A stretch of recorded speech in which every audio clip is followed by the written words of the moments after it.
Thank you, and thank you, Mr. Secretary General, for being with us today, as well as Mr. Mladenoff for his briefing. We are meeting today in a forum that is very familiar to all of us. This session on the Middle East has been taking place each month for many, many years. Its focus has been almost entirely on issues facing Israelis and Palestinians. And we have heard many of the same arguments and ideas over and over again. We have already heard them again this morning. It is as if saying the same things repeatedly without actually doing the hard work and making the necessary compromises will achieve anything. Beginning last year, we have tried to broaden the discussion, and we have had some success in doing so. I thank my colleagues who have participated in those broader discussions. One reason we did that is our well-founded belief that the United Nations spends an altogether disproportionate amount of time on Israeli-Palestinian issues. It's not that those issues are unimportant. They are certainly very important. The problem is that the UN has proven itself time and again to be a grossly biased organization when it comes to Israel. As such, the UN's disproportionate focus has actually made the problem more difficult to solve by elevating the tensions and the grievances between the two parties. Another reason we have attempted to shift the discussion is that the vast scope of the challenges facing the region dwarf the Israeli-Palestinian conflict. As we meet here today, the Middle East is plagued by many truly horrendous problems. In Yemen, there is one of the worst humanitarian disasters on earth, with millions of people facing starvation. Meanwhile, militia groups fire Iranian rockets from Yemen into neighboring countries. In Syria, the Assad regime is using chemical weapons to gas its own people. This war has taken the lives of over 500,000 Syrians. Millions more have been pushed into neighboring Jordan, Turkey, and Lebanon as refugees, causing major hardships in those countries.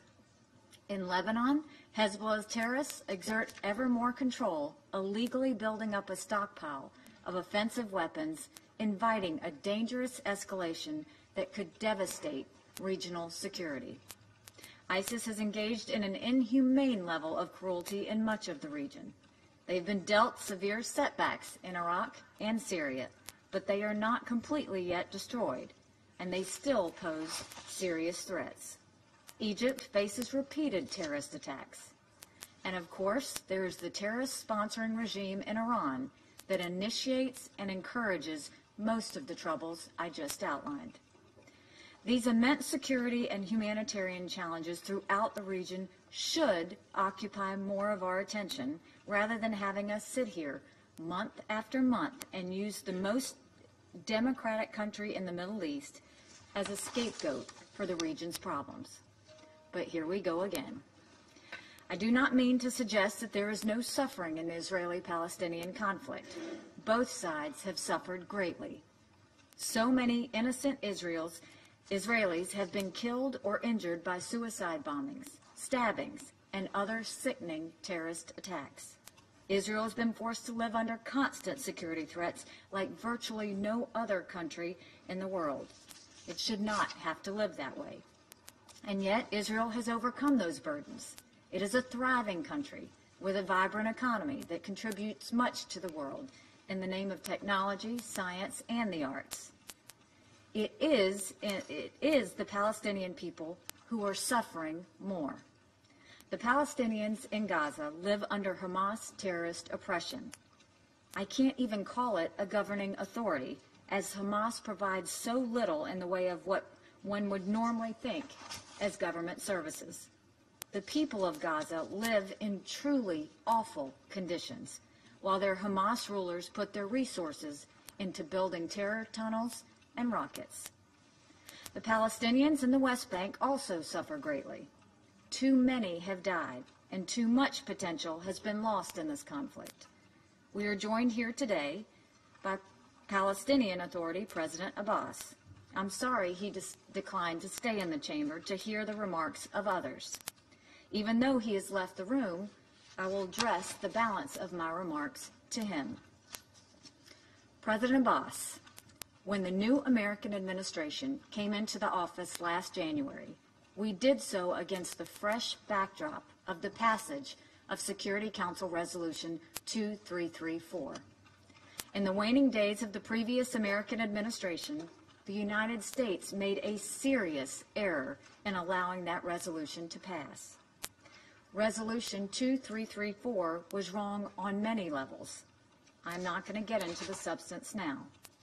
But beyond the substance, perhaps its biggest flaw was that it encouraged the false notion that Israel can be pushed into a deal that undermines its vital interests, damaging the prospects for peace by increasing mistrust between the Israelis and the Palestinians. In the last year, the United States has worked to repair that damage. At the UN, I have opposed the bias against Israel, as any ally should do. But that does not mean I or our administration is against the Palestinian people. Just the opposite is true. We recognize the suffering of the Palestinian people, as I have recognized here today. I sit here today offering the outstretched hand of the United States to the Palestinian people in the cause of peace. We are fully prepared to look to a future of prosperity and coexistence. We welcome you as the leader of the Palestinian people here today. But I will decline the advice I was recently given by your top negotiator, Saeb Erekat. I will not shut up. Rather, I will respectfully speak some hard truths. The Palestinian leadership has a choice to make between two different paths. There's the path of absolutist demands, hateful rhetoric, and incitement to violence. That path has led and will continue to lead to nothing but hardship for the Palestinian people. Or there is the path of negotiation and compromise. History has shown that path to be successful for Egypt and Jordan, including the transfer of territory. That path remains open to the Palestinian leadership, if only it is courageous enough to take it. The United States knows the Palestinian leadership was very unhappy with the decision to move our embassy to Jerusalem. You don't have to like that decision. You don't have to praise it. You don't even have to accept it. But know this, that decision will not change. So once again, you must choose between two paths. You can choose to denounce the United States, reject the U.S. role in peace talks, and pursue punitive measures against Israel in international forums like the UN. I assure you that path will get the Palestinian people exactly nowhere toward the achievement of their aspirations. Or you can choose to put aside your anger about the location of our embassy and move forward with us toward a negotiated compromise that holds great potential for improving the lives of the Palestinian people. Putting forward old talking points and entrenched and undeveloped concepts achieves nothing. That approach has been tried many times and has always failed. After so many decades, we welcome new thinking. As I mentioned in this meeting last month, the United States stands ready to work with the Palestinian leadership. Our negotiators are sitting right behind me, ready to talk. But we will not chase after you.